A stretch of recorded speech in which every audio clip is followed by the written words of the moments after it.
Okay, awesome. Hello, everybody, and welcome to this week's episode of the Mandala Effect. Now, I was already excited to have this conversation with today's guest, but after our brief interaction this morning and some kind of back and forth on Instagram, I'm even more excited. So I'd like to welcome Bernadette Logue. Have I said your name right? Is it Logue? Did it perfectly. Amazing. I'd like to welcome B, who is a spiritual life coach. She's the author of Your Soul Journey Simplified, which I think we could all read, and the host of the podcast Practical Spirituality with B. Again, spirituality needs a practical guide. She helps people understand their soul and navigate human reality, which, well, is maybe this is why we were brought together, because I like to go off into the spiritual realms and rarely come down to I like to stay up there in the ether, but coming down to earth can sometimes be a bit painful, and I'm sure a lot of people can resonate with that. But B, welcome. Thank you so much for joining me. Thank you. I'm so glad to be here. I definitely feel like there's something synchronistic or magically aligned going on here. I really feel that. Just know. Yeah, something's at work. Thank you, Spirit. Yeah, thank you for bringing this, for helping this conversation and connection to happen. Do you want to just tell us a little bit about who B is in this human reality? Oh, sure. What a great question. Well, I'm from New Zealand. I'm 45 years old. I have a wonderful husband. I have no children. I'm a nomad. I travel around the world. I left New Zealand about 10 years ago. I went back for a couple of years and tried to do settled life, which I loved for a little while. And then my nomad heart stirred again. So we are traveling around the world again. I used to do corporate business. Oof. So in New Zealand, I worked in the government and the private sectors. And for a good half of that, about 6-7 years, I worked in human resources recruitment and performance coaching and staff management. So I've got an operations background, which is why I'm so practical. So when I awoke to spirituality, it was like Pandora's box being opened, and it was incredibly shocking to me. And I'm passionately obsessed when I get onto something. So I analyzed and I dove deep and I went in every direction I could with it. And then I kind of merged practical reality of being human, soul journey, purpose, spirituality. How do they overlap? How do we make sense of it? And how do we use it to move through this world? That's amazing, because that is a huge shift from corporate world to, were you spiritual as a child or? No, I was raised in an Irish Catholic family. And at 13, I was like, this doesn't make sense to me. I'm out. Yeah, well done. And at the same time, my sister died. So I was like, I'm not about this God, person, thing, and this whole situation. So I became a very angry teenager and a very surly and assertive young adult. I had anxiety since I can remember anxiety at 3 and 4 years old, like intense anxiety. And so I've moved through the world as a child feeling very unsafe. And that feeling stayed with me through all my adult years. So my coping strategy and my strong suit was I'm going to lean on being practical and being excellent in my job. And I'm going to put on a suit of armor and I'm going to be very assertive. And so I moved through the world like that while underneath being very anxious and nervous all the time. So when I woke up to spirituality and spirit, my soul stirred in, and spirit basically woke me by putting all these people and events in my path to wake me. It was kind of shocking. I had been into personal development heavily. I'd been to Landmark Education, multiple of their courses. I was into mind power, and John Kehoe had gone to one of his events early on. So I'd kind of been into that. I'd read Eckhart Tolle and I was all about it, mainly because I was empty inside. So I was like, this can't be it. This can't be it. This can't be it. Like, I've got the house, I've got the job, I've got the XYZ. The only thing I don't have is a child. And am I willing to risk having one and realizing that's not it as well? Yeah. And so that's when the awakening started. So the spiritual thing was like, I'm going to go off to these spiritual things, but I'm going to keep it a secret. Telling you. So luckily for me, I had a sister who was really into it and my husband was really into it. So we kind of journeyed together. And then I just was like, oh, I'm just going to come out and be this person now.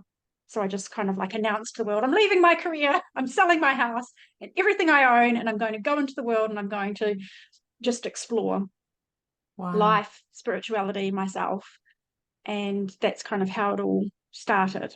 Incredible. When Yeah. when did you notice any resistance? Okay, so let's go into your kind of spiritual awakening, because sometimes, so we kind of like, mine was a smack in the face. What was Mm-hmm. yours like?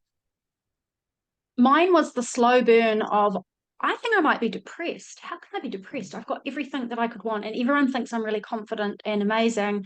I'm getting promotions at work. I've got like a fabulous pay ticket that I don't really have to work that hard to get. It's like amazing. Like everything's normal. Why do I feel stressed and anxious and empty inside? Mm-hmm. This is like a problem. Where am I going to find the answers to this? So this had been stirring a little bit. And then someone that was very dear to me got sick, and the doctors didn't have any answers. And they were Okay. like, it's not curable. And I was like, that can't be, that's not acceptable to me. And at the same time, they were treating this person like, you're just going to have to get over it. Like, you're just going to have to get over the fact that this is happening to you. And so I stepped in to start to advocate for that person inside the medical system. And at the same time, was hell bent on finding an answer. And at that time, Spirit started to send me particular sign, and it was coming at me everywhere. It was healing, healing, healing, healing. Radio turn on, there's a song and it's talking about healing. I go to the end of my road at my street to go to work. Someone's erected a billboard about healing. A friend texted me and said, oh, there's a healing event going on at St. Bernadette's church. No. Isn't that weird? And I went, that is weird. And then I started waking in the middle of the night with visions and like just out of nowhere and messages coming in, and I followed them, and I ended up doing theta healing training, Okay. Which which is sound just frequency. really, Is it sound frequency? it's not, it's like a spiritual modality to connect with source, with spirit, with Okay. God creator, and to use energy to heal yourself and others. So mentally, emotionally, physically. So the point of that whole thing I can see now was, it was never about the person who was sick in my life. It was always, all these events have just been bumps to get me into my purpose. And what I ended up doing is opening up this clear audience and this ability to move energy and feel energy in my body. So that's how I experience energy, as it moves my body, like I can feel it moving. And so that really, like, I was like, this is amazing. How's not everybody not talking about this?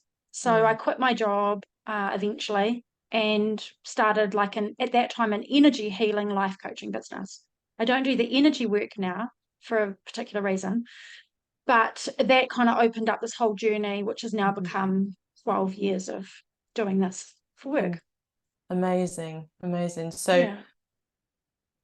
with the energy healing, did you find it depleted your energy, or Um, could I really quickly learned how to not take on other people's, in both the coaching and the energy, not take on people's um, energy and their issues. At the beginning, I was a fixer. I need to fix everybody. Mhm. And of course, that's just lasts about 5 seconds before you Yeah. realize that doesn't work.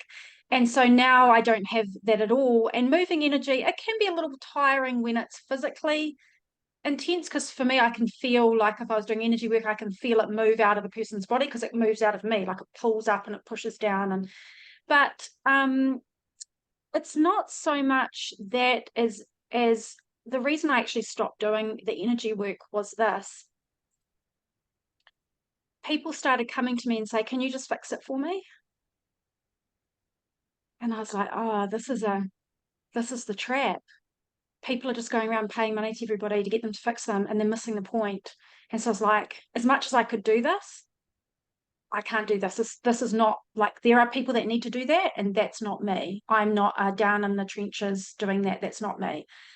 I just could feel it inside of me. And so I stopped doing that and started enabling people with the things they need to do it for themselves. Not Yeah. training them in energy healing, but training them how to move through the world and manage their energy and find their own answers and point them to their own truth.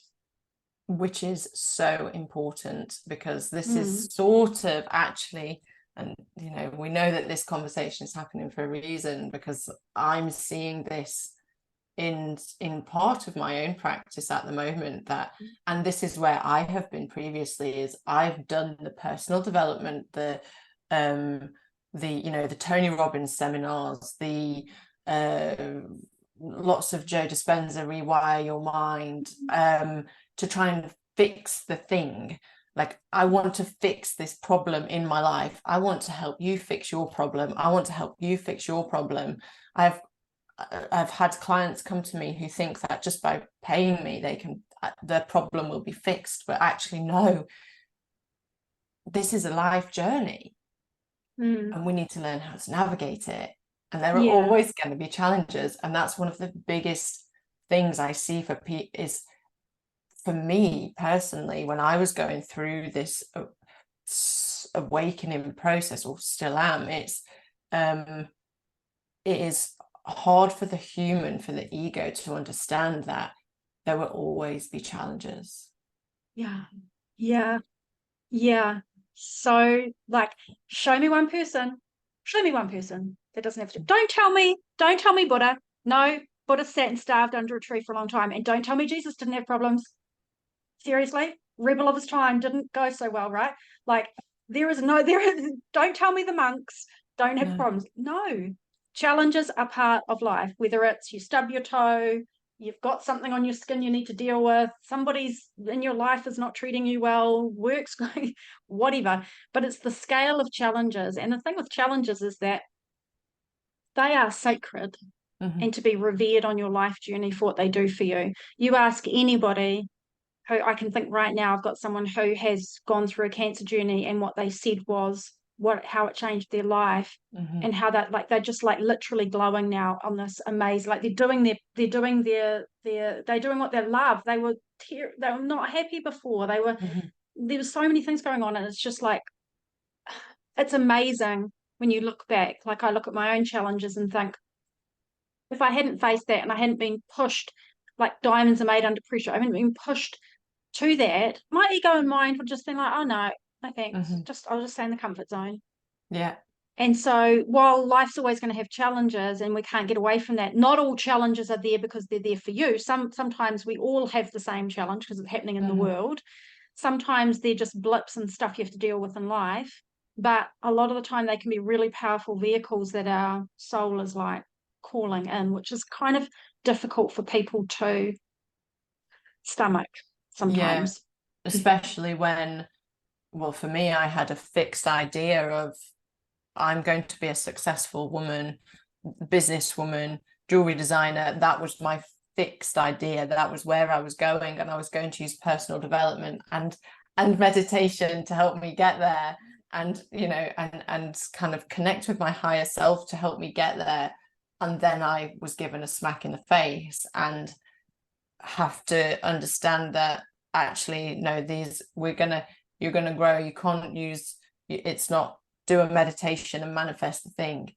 It's learn and grow, and then you dust yourself off and you go again. 100%. Because in those challenges, they are like, I have so much appreciation for like using personal development to achieve an end outcome, right? But like, our soul to a degree is like, whatever about that. like you can play with all the things in the world and you can have all those things, but there's something much more powerful and sacred is going on. And I think it's the ability to honor that something very powerful is going on below the surface of our life, and still let ourselves be human and have our goals and the fun things we want to do, because that's all part of it. That's not part of it. It's source, God, creator, divinity, universe. I use all of the terms to honor everyone's belief that wants to move forward and play through you and express through you, and all the colors and all the joy and all the abundance and all the fun and all the things. And at the same time, and there must be evolution of the being, evolution of the consciousness, not in the way that the ego's decided, well, I'll only fix that thing because that'll get me there, but in the ways your soul signed up for. So, like, for example, you want to grow your jewelry business and you're like, oh, I really need to sort out being more present so I can be more creative in my design. So you decide from your human self that's what you're going to do. So then you use a tool. I'm using meditation, or I'm using, NLP or whatever to do that. Okay, that's cool. And then that's all brilliant. And then also your soul's like, and also you signed up to learn self-love. So now you're going to get that at the same time. And you can have it all, but you've got to have that too. Yeah. Because that's really what's going on here. Or trusting yourself, because to do creative work and to bring forth that full expression, you're going to have to learn how to trust yourself, and that's what you've signed up for. So that, what I love about the soul journey is this: you're seated with yearnings and creative expressions and passions that want to come to life. But if you step into them, it is going to bring up your stuff on purpose, by design, because there has to be an imperative for you to evolve your consciousness and evolve yourself as your soul wants to. And so it's like this incredible design, as if you it will stir in you to want to create, Yeah. to want to express, to want to give life to your passions and your inspirations. But guaranteed, the second you go to do that, particularly when all those things converge, like you're really passionate, you're really intuitive, you're really feeling it, and you want to go, relationship, job, career, lifestyle, anything, as soon as you go to do it, what comes up? Fear, lack of self-doubt, lack of self-love. I'm not worth it, I'm not worthy, world's not safe, can't trust people, there's not enough to go around. Something, stuff comes up, and people think it's in my way. Like, when will the stuff get out of my way? It's not in your way, it is the way. It is the way. And that for Which the is a ego. Zen, I think it's a Zen saying, something like that. Yeah, and it's like, well, so there's a lot about it, isn't there? There's the obstacle is the way. In you know, the it's like the gold is the dragon god's the gold, right? So all it's dotted throughout throughout stories and history, and and it's really painful. It's really Yeah, it really is. And I think it just helps, I think, in the times when you're walking the journey, is to know your soul self is not at all concerned. yeah. Your soul is like, we've got this, like, I'm up for this. That's why you're here. Like, it is not a mistake that anyone listening to this is actually here in a body, breathing at this moment. This is not random. This is very by design. This is very purposeful. And your soul has got this and is signed up for all of this. And then the human self is having all of the right. And so it's like, the more we can bring ourselves into connection with and alignment with our soul, the more we can bring in that trusting, powerful energy, the easier it becomes. It's not easy, but it becomes easier for sure. 100%. So there's a few things that I want to go into here. We'll start with the soul journey that you've mentioned. So the soul journey, what is the soul journey? Can you explain it to somebody who might not, I'm imagining anyone listening to this understands a little bit about the soul and the concept of the soul, but what about this idea of the soul journey? And, we sign a contract when we enter this human life. Can you talk to that a little bit? So first of all, I will say I'm not the truth teller of all time, and I don't desire to be anybody's guru. So this is my analysis, because I am like an analytical mind. Okay. So what I did is, over 10 years, I researched, experienced for myself with clients in all sorts of areas to understand, from Akashic records, numerology, astrology, spirit channelers, different Eastern traditions, Western traditions, everything I could get my hands on, to understand. And there are pointers to similar truths. As we all know, there's universal truth, and it shows up in all sorts of different ways, to understand what the soul journey is. Then I started to recognize that it actually is mirrored in your real life experiences. So therefore, you can actually look at your life and you can see evidence of your soul journey playing out in very specific stages and experiences that we all have as humans. And the reason that was appealing to me is because I realized it was happening to everybody. It wasn't just me, it wasn't just people I knew. When I started to study, okay, well, that's true for you, and that's true for you, and that's true for you. There are certain things you can't escape about being human. There are things that potentially won't fully blossom for some people if they are not awakened during the journey, right? So you can live this journey to varying degrees. So the first thing I'd say is I don't focus on this bit, but I'm just going to share it in case it's of interest to people, is that there is an overarching soul journey of that there are many journeys, many lives, many realities, many experiences, and we could call that the overarching soul journey. But the way I share it in Your Soul Journey Simplified is related to this lifetime. So in this incarnation. So I've mapped it as 11 stages. From pre-birth, before you arrive, there is a choice to come. And there is a plan for why you're coming. And there is an overarching purpose. And of course, we know when we incarnate, we have free will. So we can dance with it in whatever way we want. Your life is not destined. It's not fated. There's a high potential and there's a reason for you being here. And then it can go any number of ways depending on how you play with life. So that is pre-birth planning. And, there's soul contracts, relationships with people that you have in your life. And then you come into life and you completely forget who you are. And you experience what I call the arrival and the separation, which is you're ripped from consciousness of I am oneness and that loving energy that so many people who have had NDEs or otherworldly experiences or gone beyond human consciousness, we know what that is, and it is not like this reality. So now you're a little baby and you're in the world and you're experiencing the separation and having a human being experience, and you forget. And then we go through stages 3 and 4, which are conditioning and challenges. And that's where we get really far from our soul self. And that is I just call it the rite of passage. There's no escaping it. Don't be upset at anybody about it. Don't be upset about whoever conditioned you, because this is it. Okay. I really want to be upset at them though. Right. It's like, well, I've just realized that, my parents conditioned, welcome to being human. I've got the most amazing parents in the world. I love them to pieces. Oh my gosh, my heart wants to shatter into a million shards when I think of how much I love them. And I'm like, oh yeah, pick that up from mum and dad.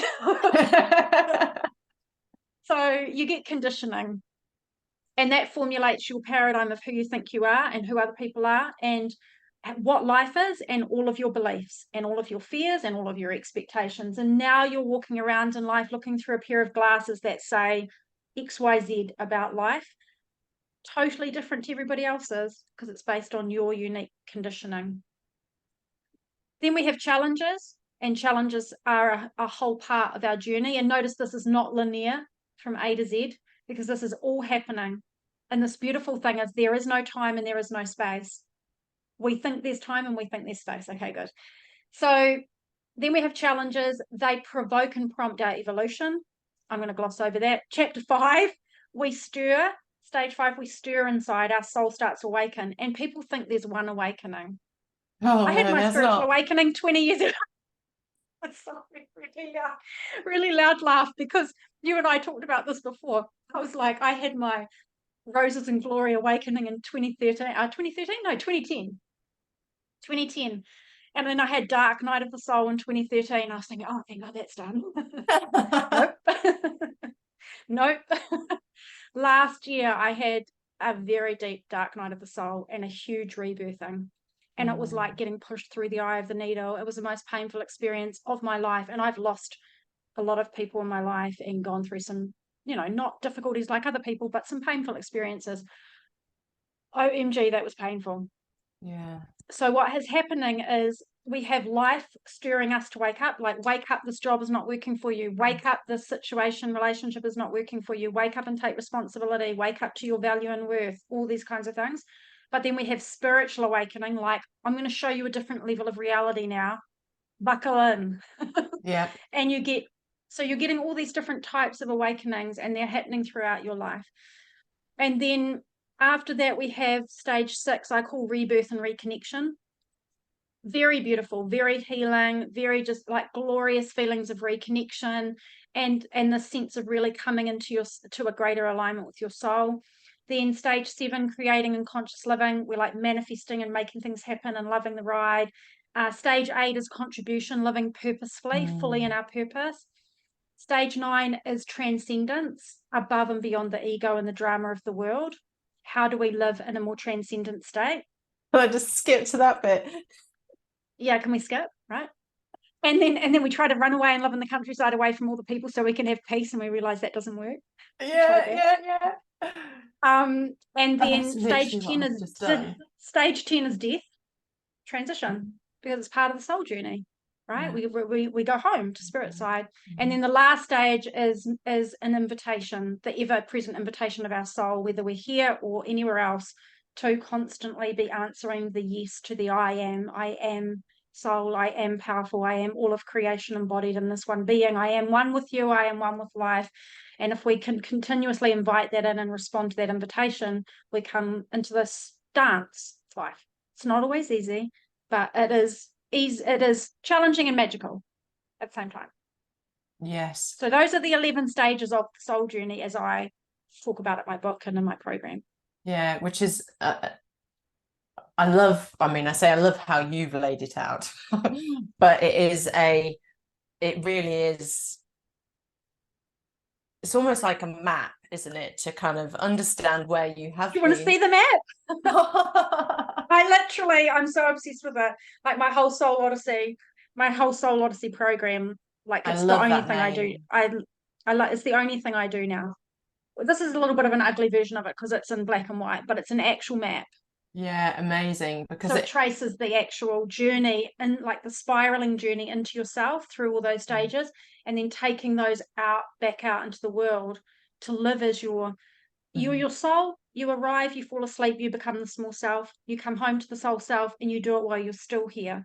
You die to your small self while you're here, so you can live as your soul self.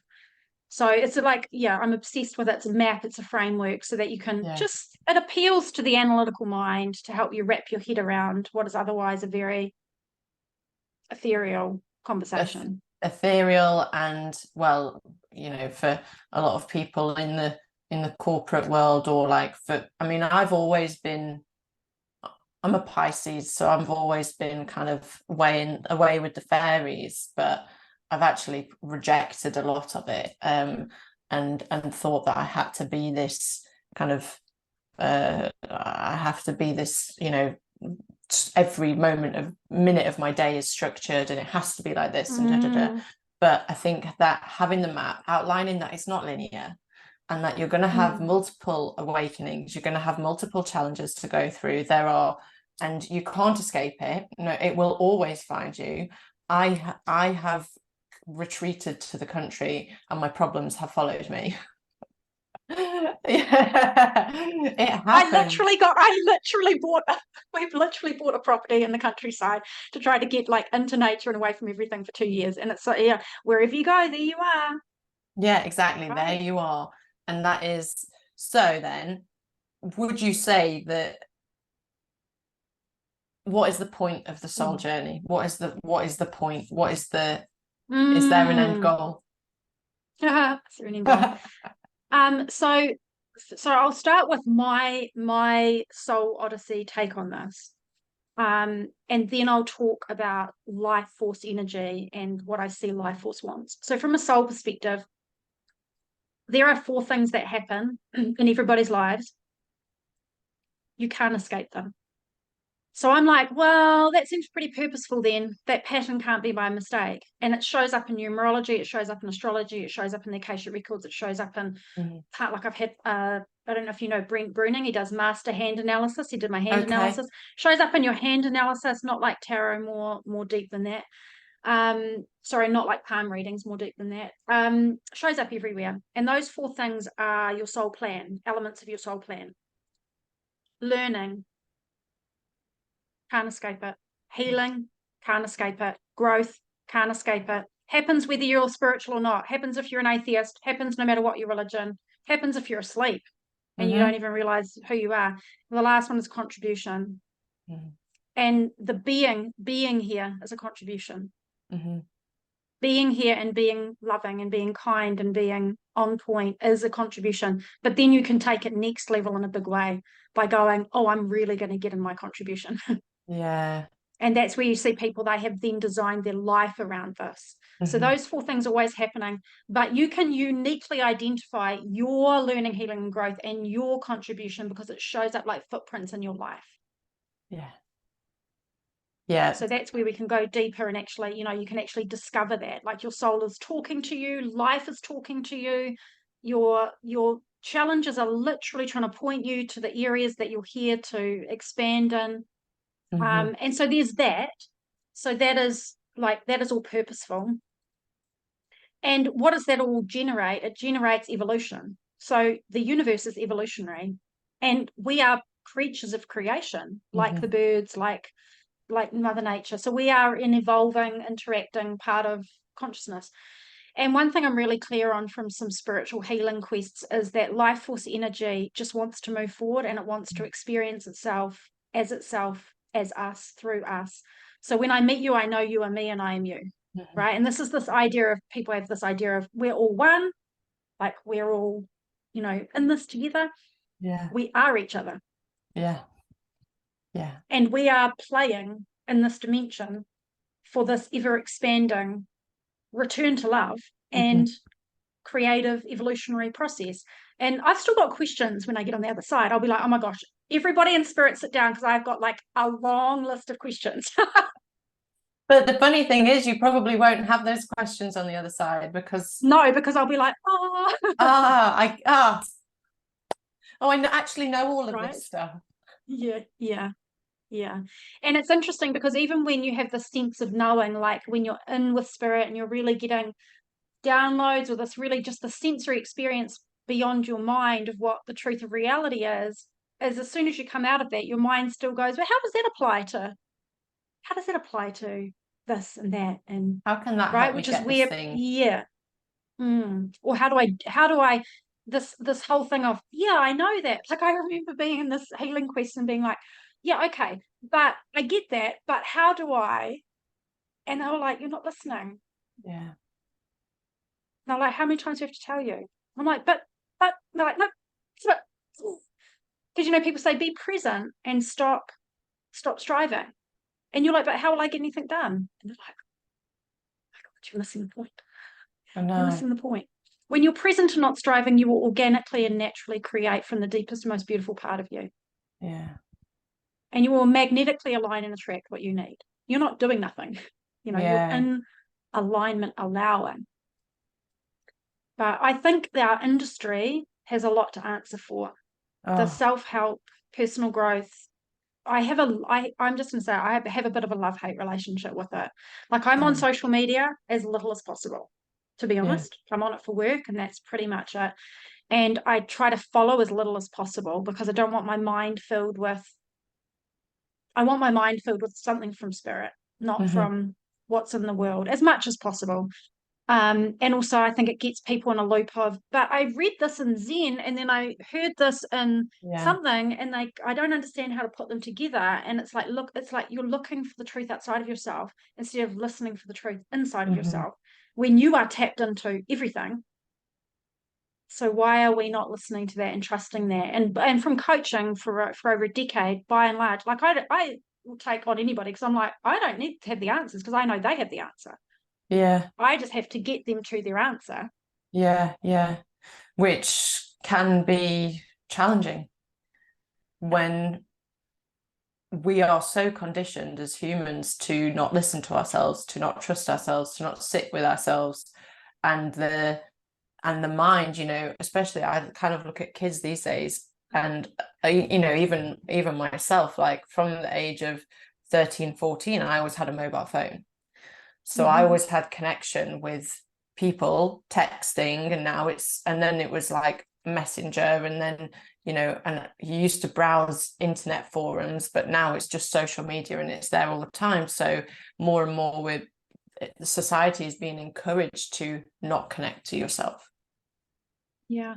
And it's actually, I will say, it is in my view, it's a huge issue.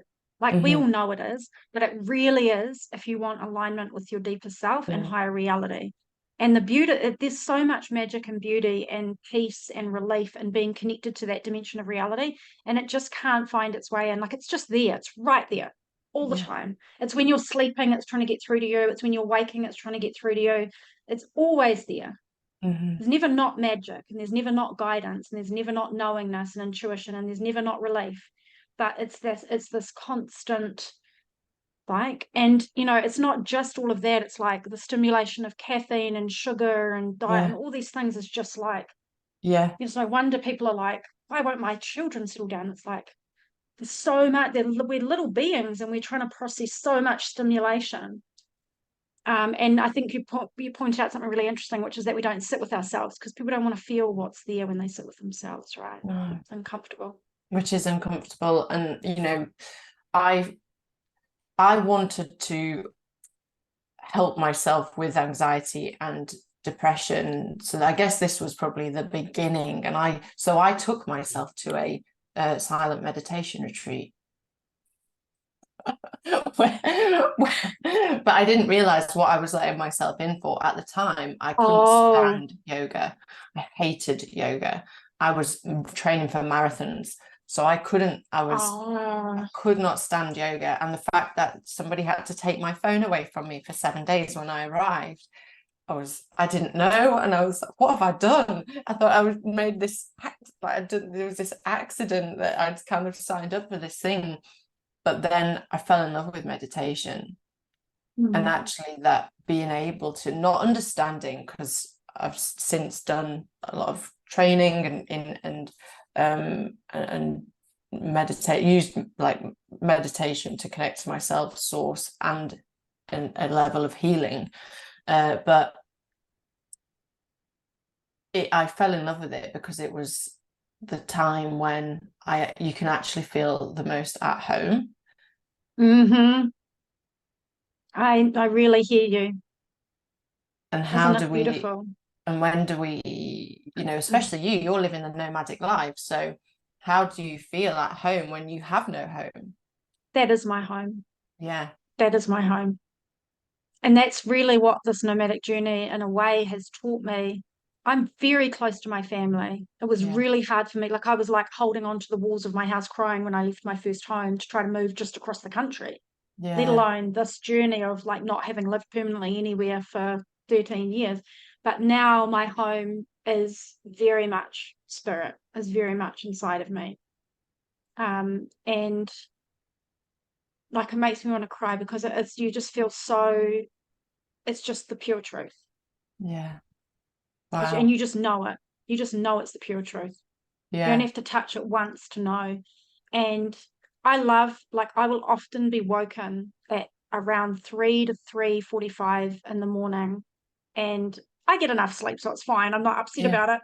But I will often get woken and I will just be awake between 3 to 5:30, just kind of drifting. And that's when I feel the most connected, because Really. I'm awake enough to be connected, but I'm not asleep enough to not get it.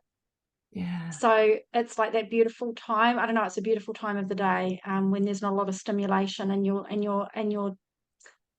just, it's that in between state when you're drifting out of sleep but you're not Yeah. awake, and that there's just magic happens. It's magical. That's amazing, because well, I get woken up between 3 and 5:30, but that's really interesting you say that, because that's my cat that wakes me up. Yeah, but you think it's your cat. But it's not. Someone else would go, oh, it's my bladder wakes me up. Yeah, of course it is. Okay. Lots of I can people, tell. lots of people sleep the whole night with a full bladder. It's not. Yeah, There is something very specific 3:23. about that window. And science shows it as well. So when I've done a lot looked into done a lot of work with Dr. Joe Dispenza, but listened to a lot of his teachings, and because he's trying to help people understand it as science rather as spirituality. Yeah. And which is great, because it helps so many people understand themselves without really understanding their understanding themselves. But the science shows that those hours between 3 and 5 are they're two extremely powerful hours in our state, brainwaves and all sorts, because we can connect to this higher knowledge, infinite possibility, this state which is obviously spirit. 100%. 100%. I mean, I don't know. I don't want to know what my life would be like if I hadn't have connected it. No. I don't want to know, because I think I would have made a great melancholic, depressive person, because that's where I was going. Yeah. And, I could have said no to the stirring, to the call. Yeah. And it wasn't easy. it wasn't easy to walk it. Like, it's been really messy. There've been a lot of times when I've been a hot mess. Yeah. Really a hot mess. And I've just taught as I've gone. Like, I've built my business as I've gone. I've just been like really honest and being like, this is where I'm doing, and this is the mess, Yeah. and this is right, and just doing it as I go along. But we're never done. The heart's still beating, so we're never done. We're never Yeah. done until the heart stops beating, and it's like we've Until checked out, because it's like, okay, sign until we've off. checked out, and then we get to start again. Yeah, don't say Um, that. Don't say that, because I said, I was like, can I put in an order that this might be my last go after last year? no, I know. Okay. This Gives is me what I amnesia. keep saying. So, I mean, I kind of follow a bit of, Aaron Abkey. Yes. Yeah, so I follow a lot of his, Mm-hmm. like, kind of how he's teaching in the world, and some of the law of one stuff, and how, the harvest, and we're all at this fourth density, or we're trying to help consciousness evolve, and and Aaron has said, if you're watching this, it's likely that this could be your last round on Earth, and I'm like, yes. Yeah. Check me out. Yeah, I have this really interesting. I find the world. I find the world a really challenging place. I find it every day. I find it filled with so much magic. I just think divine guidance is so magical. I Yeah. just am shocked by it all the time. And people like my first two books I wrote about divine signs and how life is speaking to us uniquely, and all the examples of it, and documented how I listened and followed and what happened. And I just find it so fascinating. And I also find it really, really difficult Yeah. and painful to watch and to be party to. But the world is always going to be duality, and there's a That's lot just of what I'm relief when saying. you let go of right, wrong, good, bad, should, shouldn't. Yeah. It just is. It just is. It, And it's all life force. There is not, oh, there's the beautiful life force and then there's bad stuff. No, it's all life force, all of it. yeah, There's exactly. only one. And I think when we can release that judgment, which is very hard for the human ego to do, there's a weight lifted. Doesn't, like, can we release judgment of ourselves? Can we release judgment of others, and accept the polarity of life? Because actually, without the polarity, we wouldn't be here. There is nothing. There would just There be is like, nothing. right. Yeah. There would not be delicious satay chicken on the side of the road here in Bangkok for me to Yeah. eat. There would not be thunderstorms and rain, which I love listening to. There would not be dogs and cats to cuddle. There would not be all of the stuff. And there would not be people pushing our buttons. True. But in the people pushing our buttons, we get to love ourselves more, and we get to learn how to love other people despite all of their stuff too. So. Yeah. Yeah. Despite all of their stuff. I know. Okay. So, how can people align with their soul more and spirit? Good question. Okay. Oh my gosh, that's a life's work. So I would say, Don't expect a quick fix here. no, that's right. So I would say the first thing I would say is that I think personally it's practically extremely helpful for you to see like logical evidence of this in your life. Yeah. Because when you can see logical evidence of it in your life, you stop thinking that your soul is somewhere out there and the universe is somewhere out there, and you start to realize it is literally everything about your life that's happening right now. So now you don't need to try to get anywhere. So onboarding your mind, it's like onboarding your mind to the facts of this reality, the higher reality.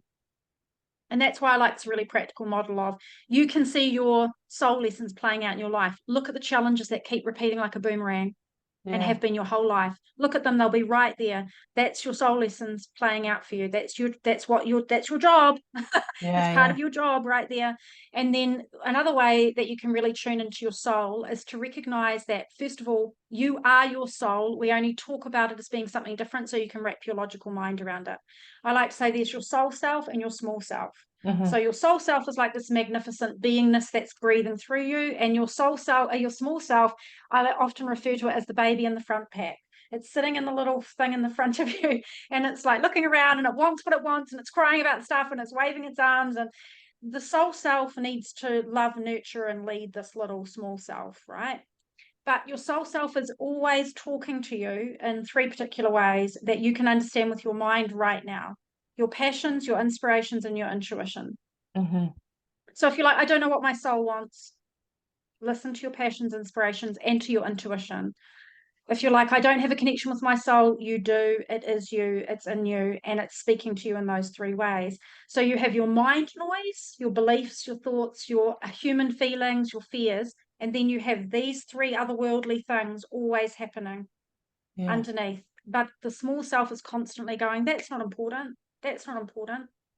So it's like letting these three things be seen and revered and starting to realize that you are your soul. It is in you. It is speaking to you in these ways. Yeah. The other thing is empty your mind and fill your heart. We have a world full of people with full minds and empty hearts. So how do we do that? All the practices, the things that resonate with you. It's different for every person, but you got to sort this out. So like right at the moment, I'm doing a workshop on this, and one of the videos is entirely about psychology, about how to get this in alignment with your soul. Because this, if it's not been aligned, is full of conditioning, which is what everybody else has taught you. So we come home to the beliefs that reflect our soul. I am divinity in a body. I am enough. I'm worthy. I'm deserving. I'm safe. I'm connected. And when we're doing these things, meditation practices, journaling, being in nature, being present, not overstimulating ourselves, we're starting to empty this receptacle of the noise. And calming, a big one, calming our nervous system in our body, our emotional self. When that is overstimulated and we're overhyped and we're full of all our emotions and we can hardly get our head above water, it's really hard to expect somebody to feel connected to source, because the human primitive physiological being is like not letting it happen. Right. So it's like emptying the mind, calming the body, and then we start to open our heart to really connect with what matters to me. The heart what opening really matters to me. I find it's been the most powerful thing for me, because I'm able to make very deep connections with people and myself. But a lot of people have resistance. There's a lot of fear around opening the heart. Yes, there is, because they don't feel safe. So when people talk about, oh, we've got to choose between love and fear, we do, 100%. But why are we in fear in the first place? Because we don't feel safe. Don't feel safe in the world, doesn't feel safe to be with other people, doesn't feel safe in my XYZ relationships, in my environment. And that feeling of fear and unsafety is going to make you close down, because that is your very smart brain, body, and subconscious doing their job to keep you safe. So you can't just go, I'm just going to like open my heart, when your entire physiology is going, well, I need to stay alive. So you and I both know opening your heart in a relationship is not going to kill you, but your brain and body and primitive self don't know that. That's just like danger, shut down. And so I think to open the heart, you got to feel safe. And so how do you feel safe? You have to train your mind, your brain, your body, your nervous system to feel safe. Diaphragmatic breathing, emotional freedom techniques, meditation, spiritual connection practices. You start to feel safer. Like feeling unsafe and anxious would be my theme of my life until recently, until I really have come into alignment. And because the world will evidence for you all the time it's not safe out there. People are dying, there's wars, there's problems, it's like, that's not where your true safety lies. I don't know if you've studied A Course in Miracles, but I'm obsessed with that. And I studied it really intensively for about 8 years. But now it's just like another, it's just another worldview to add to the toolkit, really, about understanding reality. And your true safety lies in that this is all temporary, and who you really are is untouchable, untaintable, unchangeable. And it's trusting in that. Like a big thing is not trusting in that, right? And that's why we shut down and we put on armor to protect ourselves. And we control and we do all of the things. Of course, don't dislike that part of yourself. Like, love that part of yourself, because that part of yourself is trying to keep you alive. It's trying to keep you safe. It's just misguided a lot of the time. Like, you'll love that part of yourself when, a tiger's chasing you to eat you. Or you're going to walk out in front of the bus. But you don't love it when it's a relationship or a money or a career thing. You just have to understand that part of yourself has to be lovingly led, not brutalized, not whipped into shape, just lovingly led to a new worldview and a new you, which is you without those mechanisms. Yeah. Yeah, which is just fascinating because the world is a mirror, right? So I'm experiencing a lot of mirror reflections of this, of fear in relationships and reality, and I kind of think, oh, that's them, that, or the mind can think that's them that's scared, but actually it's within us.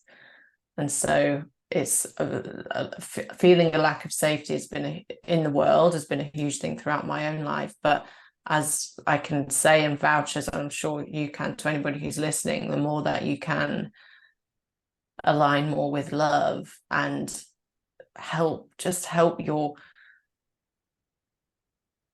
body, soul, well, not soul, but your body trust, because it is, a lot of it is held in the body.